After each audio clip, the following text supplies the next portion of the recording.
Amis du soir, bonsoir, on se retrouve pour une nouvelle vidéo. Ce soir, je vais vous faire une petite vidéo de lecture, voilà. Déjà, merci pour vos retours sur la dernière vidéo. Je pense que j'étais un tout petit peu trop proche du micro, donc là je vais essayer de m'éloigner un peu pour que les bruits soient plus agréables, voilà bien sûr. Et puis voilà, on est parti donc pour cette vidéo lecture.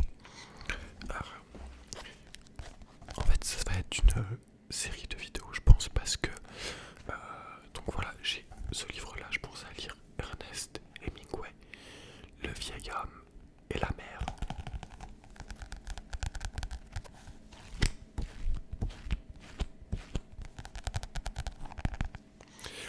Voilà, donc il y a un classique un peu de la littérature qui fait 150 pages à peu près. Et donc voilà, je me suis dit qu'on pouvait le lire dans une série de vidéos. Donc bah voilà, là on est dans la première, je sais pas du tout combien de vidéos ça va prendre. En vrai, je sais pas trop. Je me dis, je pense 4, un truc comme ça. Donc voilà, donc installez-vous confortablement. Et puis on est parti pour cette première lecture. Et puis bah voilà, de toute façon les autres parties viendront, on lira le livre en entier. Donc voilà, vous aurez toute l'histoire. C'est parti.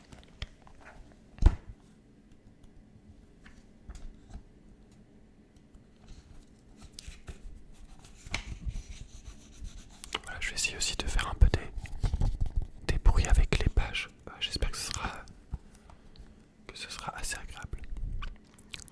Il était une fois un vieil homme, tout seul, dans son bateau, qui pêchait au milieu du Gulf Stream. En 84 jours, il n'avait pas pris un poisson. Les 40 premiers jours, un jeune garçon l'accompagnait. Mais au bout de ce temps, les parents du jeune garçon déclarèrent que le vieux était décidément et son remède salao, ce qui veut dire aussi guignard que l'on peut être. On embarqua donc le gamin sur un autre bateau, lequel, en une semaine, ramena 3 poissons superbes. Chaque soir, le gamin avait la tristesse de voir le vieux rentrer avec sa barque vide. Il ne manquait pas d'aller à sa rencontre et l'aidait à porter les lignes serrées en spirale, la gaffe, le harpon ou le voile roulé autour du mât.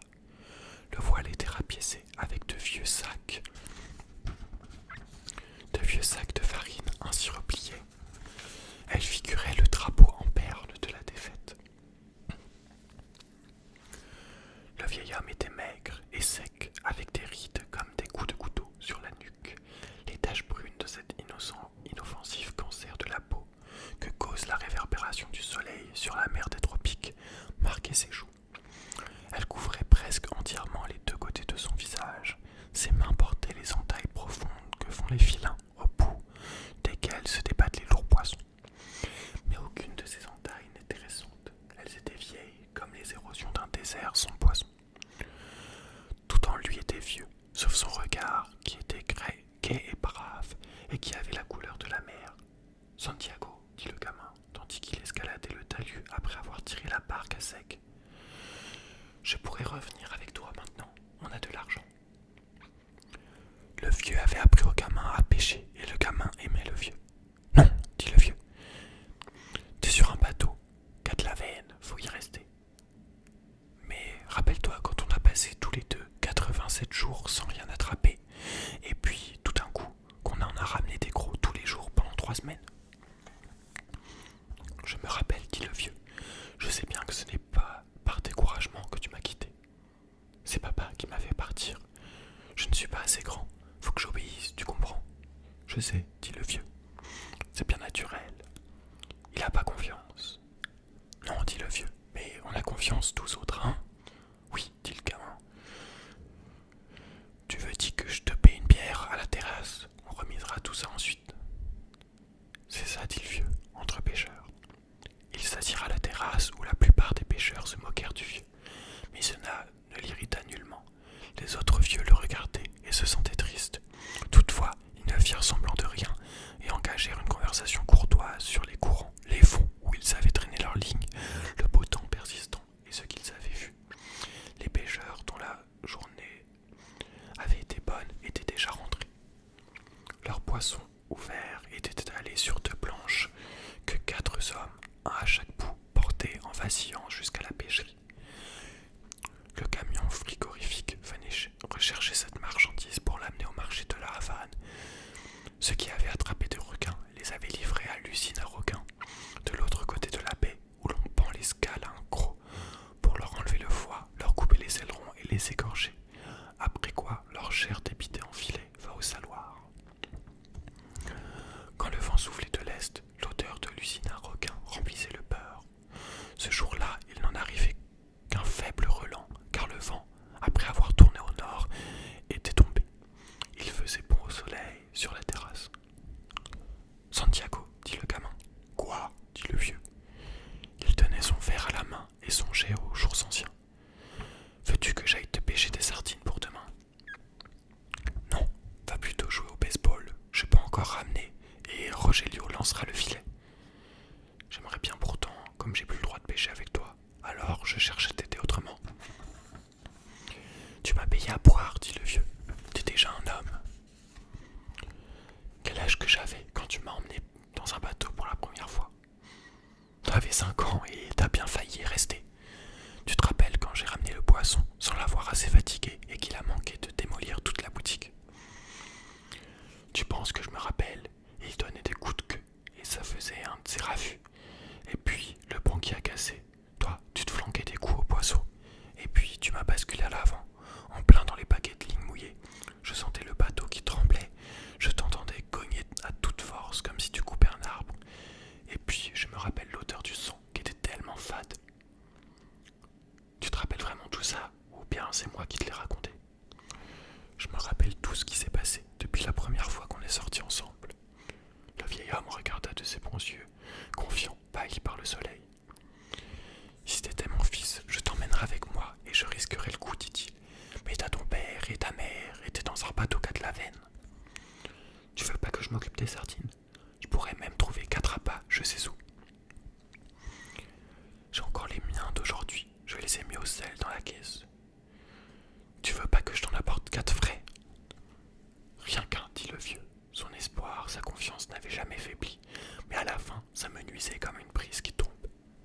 2, insista le gamin. D'accord pour 2, dit le vieux. Tu les as pas volés au moins? Que je me gênerais, dit le gamin. Non, je les ai achetés ceux-là. Merci mon petit, dit le vieux. Quand le vieil homme avait-il atteint l'humilité? Il était bien trop simple pour le démêler, mais il savait qu'il l'avait atteinte, il savait que ce n'était pas honteux, sa vraie fierté, et il ne l'avait nullement perdu. On aura une bonne journée demain avec ce courant, dit-il. Où c'est-il que tu veux aller? Demanda le gamin. Le plus loin que je pourrai, pour rentrer quand le vent tournera. Faudrait que je sois au large avant qu'il fasse jour. Je m'arrangerai pour que le patron il aille aussi au large, dit le gamin. Comme ça, si t'attrapes quelque chose de vraiment gros, on s'amène et on te donne un coup de main. Il aime pas sortir trop loin, le patron. C'est vrai, dit le gamin, mais je m'arrangerai pour voir un truc que lui, il ne pourra pas voir. Un oiseau, tiens, par exemple, en train de manger. Il croira qu'il y a des dorades et en avant. Il les voit pas plus clair que ça. Il est quasiment aveugle. Ça, c'est curieux, dit le vieux. Pourtant, il a jamais pêché la tortue, ton patron. C'est ça qui vous tue les yeux. Mais toi, t'as pêché la tortue des années du côté de la côte des moustiques et t'as de bons yeux. Je suis un drôle de bonhomme. Est-ce que tu crois que tu serais encore assez fort pour en ramener un gros, un vraiment gros? Il me semble, et puis il y a des tas de feintes. Ramenons toujours des affûtiaux à la maison, dit le gamin. Je prendrai le filet à sardines, comme ça je pourrai pêcher un coup. Ils ramassèrent les agrès de la barque. Le vieil homme avait le mât sur son épaule. Le gamin portait la caisse qui contenait les lignes brunes en tresse serrées, levées sur elles-mêmes. La gaffe et le harpon. Le seau aux appâts était sous l'appontement, à la poupe, ainsi que le courtin qui servait à assommer les grands poissons quand ils étaient amenés à flanc de la barque. Personne n'aurait rien chipé au vieux, mais c'était plus prudent de ranger la voile et les grosses lignes auxquelles la rosée ne valait rien. Les gens du pays, bien sûr, respectaient les affaires du vieux, mais il ne faut tenter personne avec une cave et un harpon abandonné dans un bateau. Ils marchèrent côte à côte jusqu'à la cabane du vieux, dont la porte était ouverte. Le vieux appuya contre le mur, le mât entouré de sa voile. Le gamin déposa à côté de la caisse et les autres objets. Le mât touchait presque au plafond de la cabane. Celle-ci, composée d'une autre pièce, était construite avec cette matière dure surnommée guano, et qui n'est qu'un autre assemblage d'écorce de palmier royale. Elle contenait une table et une chaise. On faisait la cuisine sur un réchaud à charbon de bois posé à même le sol en terre battue. Sur les parois brunes où pointaient ça et là les feuilles aplaties de guano à la fibre résistance étaient fixées deux gravures en couleur. Le Sacré-Cœur de Jésus et la Vierge de Corps. C'étaient des souvenirs de sa femme. Le mur, autrefois, s'ornait d'une photographie en couleur de l'époque elle-même. Mais le vieux, quand il la regardait, se sentait encore plus seul. Il l'avait rangée sur l'étagère du coin, sous sa chemise de rechange. « Qu'est-ce que t'as à manger ?» demanda le gamin.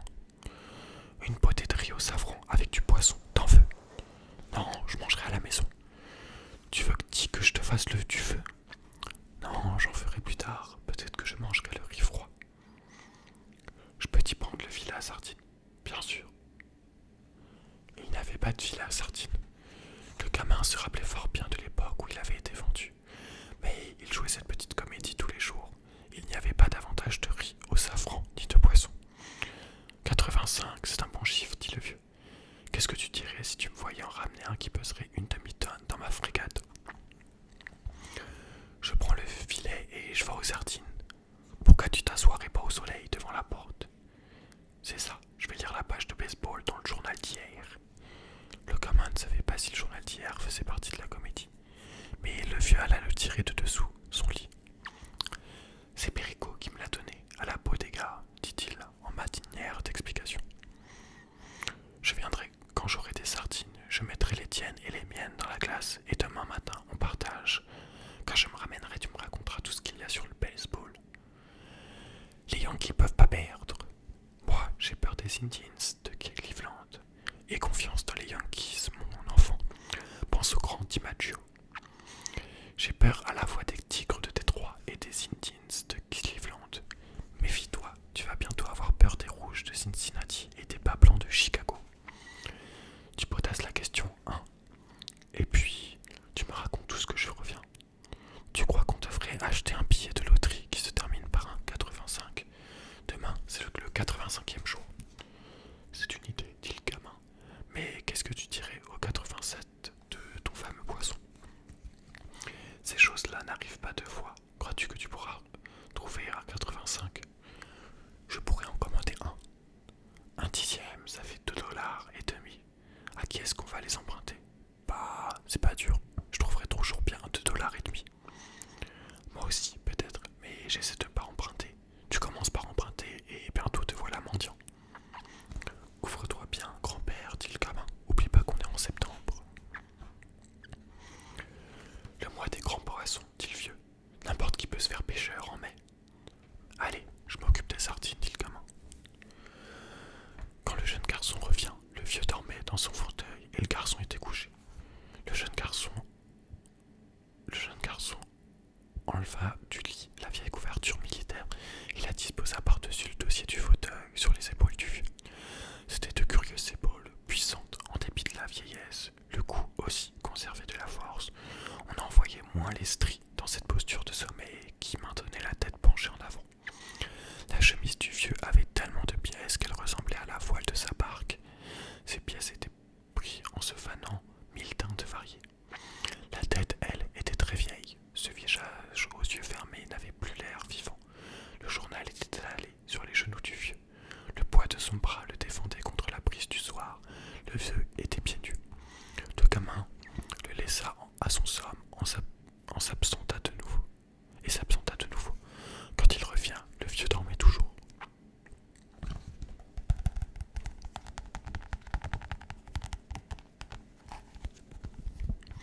Réveille-toi, grand-père, dit le gamin en portant la main sur le genou du vieux.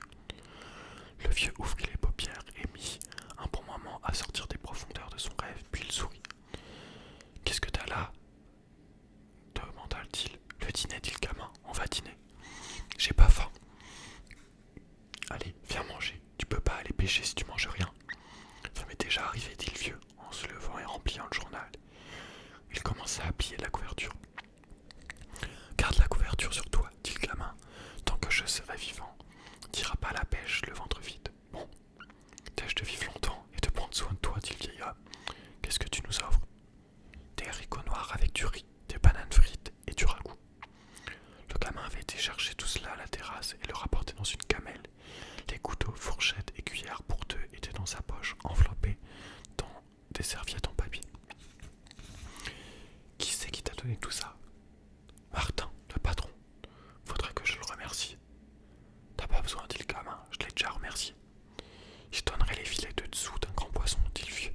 Qu'est-ce qu'il nous a déjà donné des choses comme aujourd'hui? Je crois. Alors les filets de dessous, ça suffit pas, je lui donnerai davantage, il est généreux cet homme-là. Il y a aussi 2 bouteilles de bière.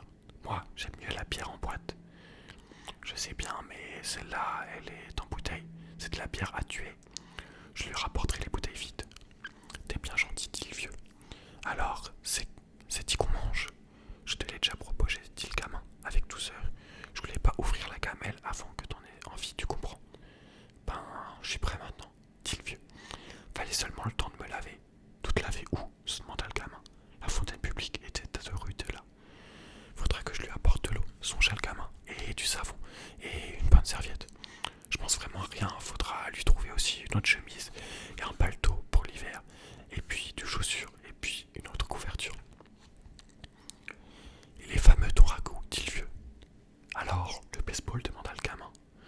Dans le match de l'American League, c'est les Yankees, je te l'avais dit le vieux, joyeusement. Aujourd'hui, ils ont perdu, dit le gamin. Ça veut rien dire, le grand DiMaggio, il a retrouvé sa forme. Il y a d'autres joueurs dans l'équipe. C'est une affaire entendue, mais c'est lui qui compte. Dans l'autre match entre Brooklyn et Philadelphie, moi je parie que c'est Brooklyn qui va gagner. Je pense toujours à Dick Silzer. Dans le vieux parc, il te réussissait de ses coups. J'ai jamais vu quelqu'un lancer la balle comme ça, aussi loin. Tu te rappelles quand il venait à la terrasse, je l'aurais bien emmené à la pêche, moi. Mais pas question de lui demander, j'ai pas osé. Et toi, pour lui dire, t'étais pas plus courageux que moi. Je sais, on a eu rudement tort. Peut-être qu'il serait venu avec nous. Tu te rends compte, un souvenir comme ça. Ce que j'aimerais emmener le grand DiMaggio à la pêche, dit le vieux. Son père paraît que c'est un pêcheur aussi. Il était pauvre comme nous, si ça se trouve, il comprendrait. Le père du grand Sisler, il n'a jamais été pauvre. La preuve, c'est qu'il jouait déjà dans les grands matchs quand il avait mon âge. Le père. Quand j'avais ton âge, moi, je grimpais au mât d'un bateau à voile qui faisait les côtes de l'Afrique et j'ai vu des lions le soir sur des plages. Je sais, tu m'as déjà raconté. On parle-t-il de l'Afrique ou de baseball? Plutôt de baseball, dit le gamin. Dis-moi, et le grand John G. McGraw. Lui aussi, il venait souvent à la terrasse dans le temps, mais il était grossier et bagarreur avec ce qu'on pouvait plus lui tenir quand il avait pu. Il s'intéressait aux courses au moins autant qu'au baseball. En tout cas, il avait toujours les poches pleines de listes de chevaux, et il disait souvent des noms de chevaux au téléphone. C'était un grand organisateur, dit le gamin. Mon père, il pense que c'était le plus grand de tous. C'est parce qu'il venait ici, plus souvent que les autres, dit le vieux. Si Durocher avait continué à venir ici tous les ans, ton père aurait trouvé que c'était lui le plus grand organisateur. À ton avis, qui est le plus grand organisateur, Luque ou Mickey Gonzalez? Je crois qu'ils se valent. Et le meilleur pêcheur, c'est toi? Non, il y en a des meilleurs. Que va, dit le gamin. Il y a beaucoup de bons pêcheurs, il y en a des très grands pêcheurs, mais il y en a qu'un comme toi.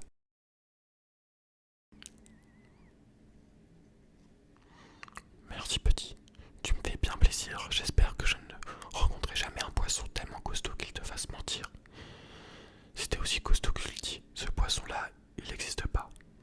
Peut-être que je suis pas aussi costaud que ça, dit le vieux, mais je connais des tas de trucs et je suis têtu.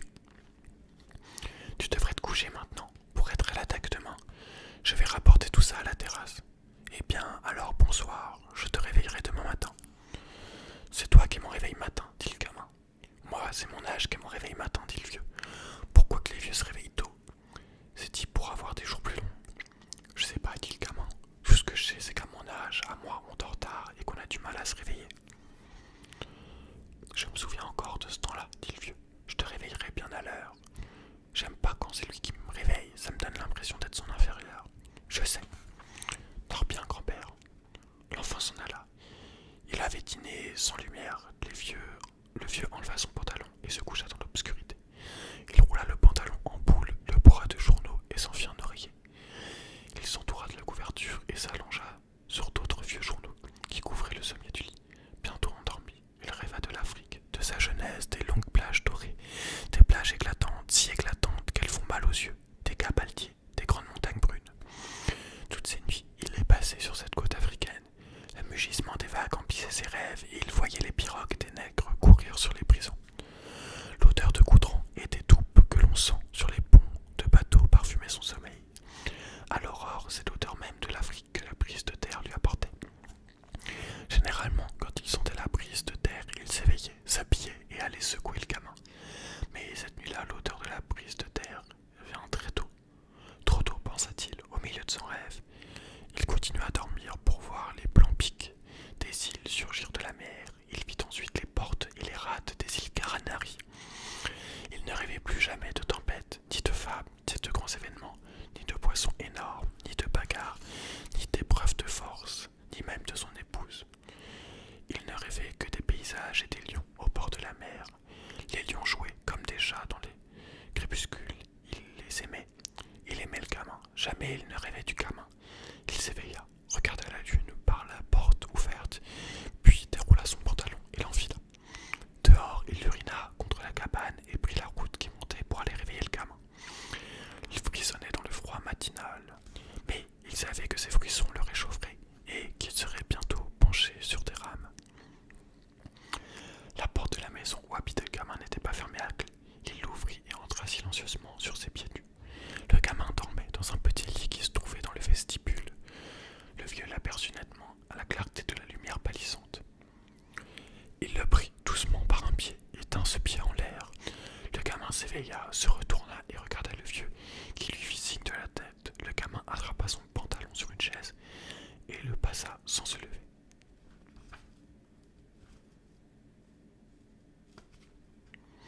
Le vieux sortit de la maison et le gamin sortit derrière lui. Il était encore tout endormi. Le vieux lui entoura les épaules de son bras en disant « Ça me fait chagrin de te réveiller. »« Qu'est-va » dit le gamin. « Faut bien sortir de lit quand on est un homme. » Ils descendirent jusqu'à la cabane du vieux. Tout le long du chemin, les gens se mouvaient, pieds nus dans l'obscurité, les mâts de leur bateau sur les épaules. À la cabane, ils prirent des lignes embobinées dans le papier, le harpon et la gaffe. Le vieux chargea sur son épaule le mât entouré de la voile. « Tu veux du café » demanda le gamin. « Plus tard, faut d'abord créer le bateau. » Ils purent leur café dans des boîtes de conserve qu'on leur servait dans un mas troquet pour pêcheurs qui ouvraient tôt. « As-tu bien dormi, grand-père » demanda le gamin. Il avait du mal à se dégager de son sommeil. Il commença à peine à se réveiller. « Très bien, Manolin, répondit le vieux. J'ai très confiance aujourd'hui. Moi aussi, dit le gamin. Bon, maintenant, faut que j'aille chercher des sardines et les miennes, et puis des appâts frais. Chez nous, le patron apporte les agrès lui-même. Personne n'a le droit de toucher à rien. Chacun sa manière, dit le vieux. Moi, tu n'avais pas 5 ans que je te laissais porter n'importe quoi. Je sais, dit le gamin. Je reviens tout de suite. Prends encore un café. Ici, ils nous font crédit. Pieds nus sur les rochers de corail, il se dirigea vers la glacière municipale où l'on gardait les appâts. Le vieux but son café à petits coups. C'était tout ce qu'il prendrait jusqu'au soir, et il savait qu'il en avait besoin. Depuis longtemps déjà, manger l'ennuyait. Il n'emportait jamais de casse-croûte. Il avait une bouteille d'eau, et à l'avant de sa barque, cela suffisait pour toute la journée. Le gamin revint avec les sardines et les 2 appâts enveloppés dans des papiers de journaux. Ils s'engagèrent dans le sentier qui descendait jusqu'à la barque, enfonçant leurs pieds dans le sable caillouteux. Puis, ils soulevèrent la barque et la firent glisser dans l'eau. « Bonne chance, grand-père. »« Bonne chance à toi, » dit le vieux. Il enfila dans les tôles et les garnitures de cordes et les rames, et se penchant en avant pour faire levier sur les pales plongées dans l'eau. Il commença à ramer et gagna dans le noir la sortie du port. Il y avait d'autres barques venues d'autres baies qui se dirigeaient d'eux-mêmes vers le large. Le vieux entendait le bruit des avirons qui frappaient et repoussaient l'eau. Toutefois, il ne distinguait rien, car la lune était descendue derrière les collines. Parfois, on entendait parler dans un bateau, mais la plupart des embarcations étaient silencieuses, à part le bruit des rames.